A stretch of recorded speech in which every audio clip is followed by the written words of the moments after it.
নমস্কার বন্ধুরা, সবাই কেমন আছো? আশা করি ভালোই আছো। দেখতেই পাচ্ছ আমাকে আজকে হঠাৎ করে বাসের মধ্যে, সো আমি একা না, আরও আছে অনেকেই আমার সাথে। তো আজকে দেখাবো যে আমি হঠাৎ করে কেন বাসের মধ্যে আসলাম। তোমাদের মনে প্রশ্ন আসতেই পারে যে আজকে ওরা কোথায় যাচ্ছে, হঠাৎ করে বাসের মধ্যে কি করছে তারা। প্রথমেই বলে দেব যে আজকে আমরা সবাই মিলে যাচ্ছি প্রণুর অন্নপ্রাশন দিতে বারোদি ধাম শ্রী শ্রী লোকনাথ বাবার আশ্রমে। তো আমাদের বনুর অন্নপ্রাশন ওখানে দেওয়ার মানত ছিল, যার কারণে আমরা সবাই মিলে প্ল্যান করেছি যে আজকে শুক্রবার যেহেতু আমরা ওখানেই বনুর অন্নপ্রাশনটা দেব। তো আজকে দেখতেই পাচ্ছ একটু মেঘলা মেঘলা ওয়েদার, বৃষ্টি হচ্ছিল, আমাদের খুব ভালো লাগছিল। সো আমার মাথায় তখন একটা গানই ঘুরছিল বারবার, আকাশ এত মেঘলা যেও না গো একলা, এখনই নামবে অন্ধকার, ঝড়ের জল তরঙ্গে নাচবে নটি রঙ্গে, ভয় আছে পথ হারাবার। 2 লাইন গেয়েই দিলাম তোমাদের জন্য। সো আমাকে কমেন্টে অবশ্যই জানাও যে আমার গানটা কেমন হয়েছে। জানি ভালো হবে না, তারপরেও জানাবা। এত সুন্দর একটা ওয়েদার আর আমি গান না গিয়ে থাকবো, এটা তো হতেই পারে না। তো আমরা কিন্তু ঘুম থেকে উঠেছি সেই ভোর 4টের সময়। সো তখন ভিডিওটা বানানো হয়নি, কারণ হচ্ছে সবাই একটু ঘুমো ঘুমো অবস্থায় ছিল। তখন কে কী করতো না করতো আর আমি নিজেই কী করতাম তাও ভালো করে জানতাম না। তো দেখতে দেখতে আমরা অনেকটা দূরে চলে এসেছি, দেখতেই পাচ্ছ তোমরা। আমি আবার কাকুমণিকে জিজ্ঞেসও করলাম যে কাকুমণি আমরা কত দূর আছি। কাকুমণি বলল যে এখনও পৌঁছনি, কিন্তু আমরা দাউদকান্দির কাছাকাছি আছি। দাউদকান্দি পৌঁছতে আর মাত্র কিছুক্ষণ বাকি ছিল। ততক্ষণে আমরা ভাবলাম যে আমরা বাসের মধ্যে একটু দুষ্টুমি করে ফেলি। সো দুষ্টুমি করতে করতে দেখতেই পাচ্ছেন একজন ভক্ত মানুষ কি করে হাত জোর করে উঠল মাথা উঁচু করে। ভিডিও করতে করতে এখান দিয়ে আমি কাকুমণিকে আবার বলেও দিলাম যে কাকুমণি এত ফোন দেখো না, পরে হাত থেকে পড়ে গেলে আর কিন্তু পাবে না। মাঝখান দিয়ে ভিডিও করতে করতে আমি আমার কিছু শর্ট ভিডিও করে ফেললাম। ভাবলাম যে এত ভিডিও করছি, একটা শর্ট ভিডিও করব না। তো আমার শর্ট ভিডিও শেষ হলে চলে গেলাম আমি আবার একটু মজার কাহিনীতে। দেখতেই পাচ্ছ তোমরা যে এখানে আমার কাকুমণি, আমার আরেকটা কাকুমণি সবাই মিলে একটু তর্কাতর্কি চলছে। তো কী নিয়ে তর্কাতর্কি চলছে আমি বলছি। আসলে ব্যাপারটা হলো, আমি আর আমার আরেকটা কাকুমণি যে যার হাতে টাকা দেখছো তোমরা, উনি মিলে প্ল্যান করেছিলাম যে বাসে যারা যারা থাকবে সবার কাছ থেকে ভাড়া নেব। সো উনি হচ্ছে ভাড়াদার আর আমি হচ্ছি কন্ট্রাক্টর হয়ে ও সবার কাছ থেকে ভাড়া কালেক্ট করলাম। ফার্স্টে আমি আমার মায়ের কাছ থেকে ভাড়া কালেক্ট করলাম 100 টাকা। তো সেই ধরে সবাই 100 টাকা করে দিয়েছে, যার কারণে আমাদের এখানে প্রায় 2000 টাকারও বেশি হয়েছিল টাকা। ভাড়া কালেক্টরে দেখতে দেখতে চলে আসলাম দাউদকান্দি গ্যাস পাম্পের এখানে, কারণ আমাদের এখনও অনেকটা দূর যেতে হবে, যার কারণে আমাদের গাড়ির গ্যাস একদমই শেষ হয়ে গেছে। ওখানে নেমেই আমরা সবাই মিলে কিছু ছবি তুললাম। ছবি তোলা শেষ হলে আমি জায়গাটা সবাইকে ঘুরে ঘুরে দেখাচ্ছিলাম। অলরেডি ফেসবুকে ভিডিওটা ছেড়েই দিয়েছি, তোমরা দেখেই ফেলেছো আগে। আসলে সত্যি কথা বলতে কি জানো, এই ভিডিওটা আজ থেকে 20 থেকে 25 দিন আগের ভিডিও। আমি যে কিছু সমস্যার কারণে ভিডিওটা আপলোড করতে পারিনি, যার কারণে আমি খুবই দুঃখিত তোমাদের কাছে। আসলে জায়গাটা খুবই সুন্দর ছিল, যা দেখার মতো অবস্থা। তো তোমরা দেখেই নিয়েছো অলরেডি। তো আমরা দেখতে দেখতে চলে আসলাম আমাদের সেই মেন জায়গায়, শ্রী শ্রী লোকনাথ বাবার আশ্রমে বারোদি ধামে। এটা হচ্ছে সেই জায়গা, একদম মন্দিরের ভিতরে ঢুকতে যে গেটটা পড়ে এটা হচ্ছে সেই গেট। আমরা এখন সেই গেট দিয়েই সবাই মিলে ঢুকতেছি। ভিতরে ঢুকেই আমরা অবাক, এত লোকজন কোথা থেকে আসলো। আসলে বিষয়টা হচ্ছে কি, ওই দিন শুধু আমার বোনেরই একার অন্নপ্রাশন ছিল না, ওখানে ছিল আরও অনেক বেবির অন্নপ্রাশন, যার কারণে এত ভিড় হয়ে গেছে। তো আমরা ভিতরেই ঢুকে আমাদের জন্য যে রুম বুক করা হয়েছিল ওটা নাকি বুকিং হয়ে গেছে। শুনেই তো আমরা হতাশ। এই হতাশ অবস্থায় আমরা কোথায় যাব, কি করব, কিছুই খুঁজে পাচ্ছিলাম না। তার মধ্যে হচ্ছে প্রচুর গরম, আরও হচ্ছে আমাদের লোকজনের অবস্থা খুবই খারাপ ছিল। ওরা সবাই তাদের ব্যাগপত্র নিয়ে কোথায় যাবে, কি করবে না করবে কিছুই খুঁজে পাচ্ছিল না। তো তো যাই হোক, আমরা অনেকক্ষণ ওয়েট করার পরে অবশেষে একটু জায়গা পেলাম বসার জন্য, যেখানে আমরা চলে গেছিলাম সবাই মিলে ব্যাগপত্র গুছিয়ে। তো একটু রেস্ট নেওয়ার পর আমরা চলে গেলাম সেই শিব পুকুরের ওখানে, যেখানে আমরা সবাই মিলে করব স্নান করা শেষ হলে তারপর আমরা ড্রেস চেঞ্জ করে চলে যাব বনুর কাছে। তো দেখতেই পাচ্ছ এখানে অনেক লোকজন আসছে স্নান করার জন্য। আমিও চলে এসেছি স্নান করার জন্য। আসলে আমি অনেক দিন ধরে খুব এক্সাইটেড ছিলাম, আর খুব ইচ্ছা ছিল যে আমি শিব পুকুরে স্নান করব। তো আমার ইচ্ছে পূরণ করলো ভোলানাথ, আমি খুব খুশি। তো দেখতেই পাচ্ছ অলরেডি আমি আর আমার ফ্রেন্ড নেমে গেছি স্নান করার জন্য। আমার ভাইয়েরা তো আরও আগেই নেমে গেছে, ওরা তো জল দেখেই ঠাপ করে লাফ দিয়েছে আর ঠুপ করে উঠেই পড়েছে।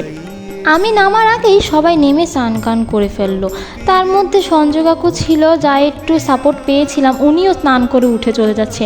আর যখন নামছিলাম না, সিঁড়িগুলো এত পিছলে ছিল যা বলার বাইরে, পড়ে গেলে আর দ্বিতীয়বার উঠে দাঁড়ানো লাগবে না। তো তোমরা দেখতেই পাচ্ছ যে আমার ভাই এত পোস্ট টোস্ট দিয়ে ছবি টবি তুলে ফেলতেছে, আর আমি এখান দিয়ে ঘষা মাজা করতেছি। বাবার এখানে এসছি, একটু ভালো করে স্নান না করলে হয়? মাথাটা তো অন্তত শান্তিতে রাখতে হবে নাকি। এখান দিয়ে আমার ফ্রেন্ড অনিকা ও বলতেছিল চল আমরা সাঁতার কেটে ওখানে যাই।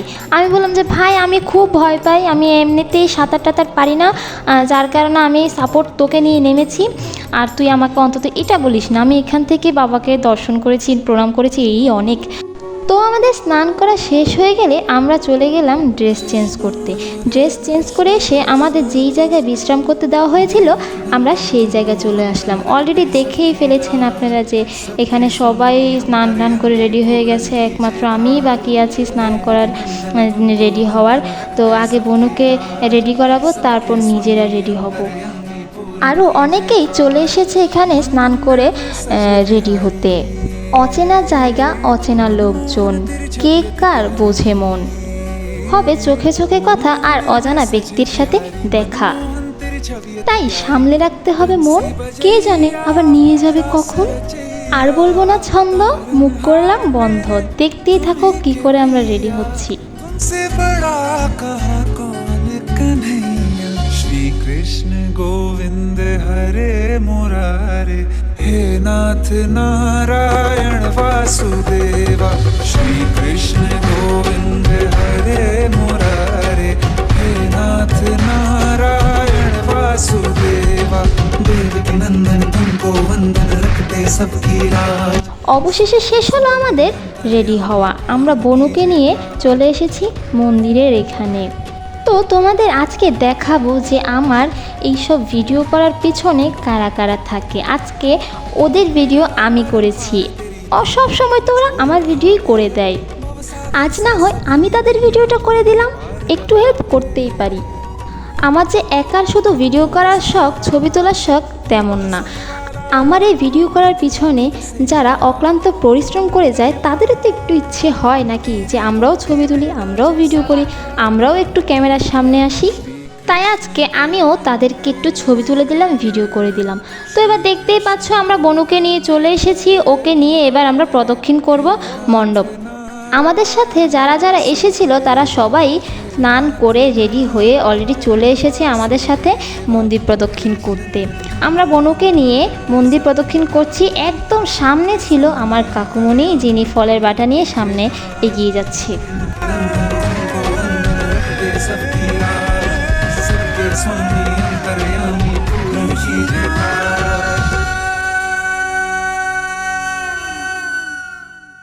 এখানে তোমরা অবশ্যই দেখতে পাচ্ছ যে দুজন সাদা শার্ট পরা ব্যক্তি, একজন হচ্ছে ফুল সাদা শার্ট পরেছে, আরেকজনের শার্টে একটু ডিজাইন করা আছে।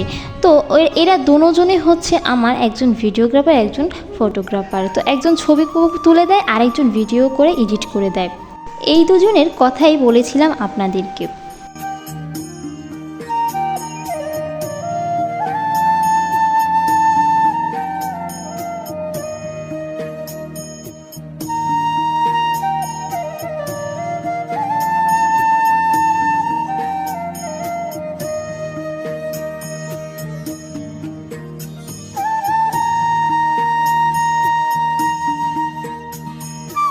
এইবার আমাদের প্রদক্ষিণ করা শেষ হয়ে গেলে আমরা সিরিয়ালে গিয়ে দাঁড়াবো, বনুকে যতক্ষণ না মুখে অন্ন দিচ্ছে। আমরা দাঁড়িয়ে আছি সবাই মিলে বনুকে নিয়ে, গরমের মধ্যে রোদের মধ্যে। ও তো ফুল লাল হয়ে গেছে, কিন্তু তারপরও খুশি। ওর হাসি মুখ দেখলে এমনিতেই মন ভরে যায় সবার। আরও অনেকেই এই গরমের মধ্যে দাঁড়িয়ে আছে অন্নপ্রাশন দেওয়ার জন্য। সো আপনারা দেখতেই পাচ্ছেন যে একে একে সবাই আসছে আমাদের দলের অনেকেই। আর আমাদের কি বলবো, ভিডিও ম্যানের অবস্থা তো খুবই খারাপ। লাল পাঞ্জাবি পরা আপনাদের সবার চোখে পড়েছে। ওনাকে ক্যামেরা একটা হাতের উঁচুতে নিয়ে দাঁড়িয়ে আছে গরমের মধ্যে। বেচারার অবস্থা খুবই খারাপ। আর বলছে ভাই ধাক্কা দিয়ে না, আরে ঠিক করে দাঁড়াইতেন দেন, আই ছবি কেন বালা করে তুলি লই। আরেক ভদ্রলোক উঠে বলছে ভাই আগে বিত্তে হামদা লন এহরে ছবি তুললেন, ঠেলার লগে তো উল্টি হরি যাবেন, আপনি ছবি তুলবেন, টাইম আসেনি আপনার ছবি তুলনের। প্রচুর পরিমাণে হাসাহাসি করলাম ওখানে অনেকক্ষণ দাঁড়াই, রোদের মধ্যেও গরমের মধ্যেও।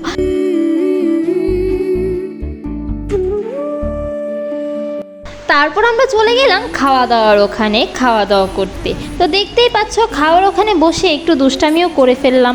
সো ভিডিও করতে পারিনি, কারণ হচ্ছে খেতে প্রচুর পরিমাণে ব্যস্ত ছিলাম আমরা সবাই। খাওয়া দাওয়া শেষ হয়ে গেলে চলে গেলাম ফটোশ্যুট করতে বিভিন্ন জায়গায়। দেখতেই পাচ্ছ একে একে সবাই ছবি তুলতেছিল, আমিও ছবি তুলতেছিলাম। এই যে এটা আমার কাকু হয়, এটা আমার বড়দা হয়, এটা হচ্ছে আমার পিমনি, আর এটা হচ্ছে কিউট দিদা, যাকে আমি সুন্দর দিদা বলে ডাকি। তারপর আমি নিজেও একটু পোচপাচ করে ছবি তুলছিলাম। তারপর একটু ক্যামেরা দিয়ে পোচপাচ দিয়ে ছবি তোলা, বুঝতেই তো পারছো আমি নিজেও অনেকের ছবি তুলে দিয়েছি। তারপর আমি চলে গেলাম একটু রোম্যান্টিক মুডে। এখানে আবার আমার কাকিমণি আর তার দেওর বিজয় কাকুর সাথে একটু ভিডিও শ্যুট করছিল। তারপর একটা শেষ ছবি তুলে বাসায় যাওয়ার জন্য আমরা সবাই রেডি হচ্ছিলাম। আমাদের ব্যাগপত্র যা যা ছিল যাবতীয় জিনিসপত্র সব কিছুই গুছিয়ে নিচ্ছিলাম। এখান দিয়ে আমরা যে বসার জন্য যেই মাদুর কিনেছিলাম দুটো, ওগুলাও ভালোভাবে প্যাক করে নিচ্ছিলাম। যে যার মতো জিনিসপত্র এনেছিল, ব্যাগপত্র এনেছিল, সবগুলো প্যাক করছে।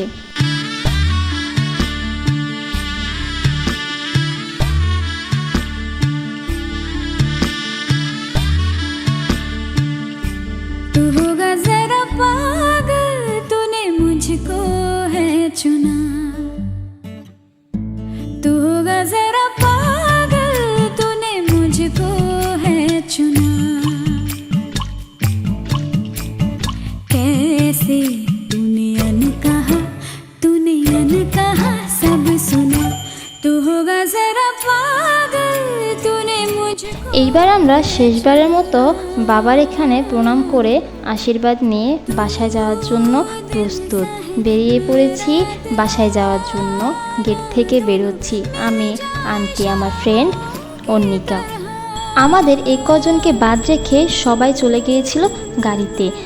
তো এবার আমরাও চলে যাচ্ছি গাড়িতে, যেখানে আমাদের বাস দাঁড়িয়ে আছে ওখানে। কথা বলতে বলতে এখান দিয়ে আন্টি আর বান্ধবীকে ধরে একটু কান্নাকাটি করলাম। সবাই আমাকে দেখে হাসছিল। আমার কাকু বলতেছিল যে আর এরকম করিস না, সবাই তোকে দেখে হাসছে। তো আমি বললাম যে ঠিক আছে হাসুক, হাসার জন্যই তো করছি নাকি।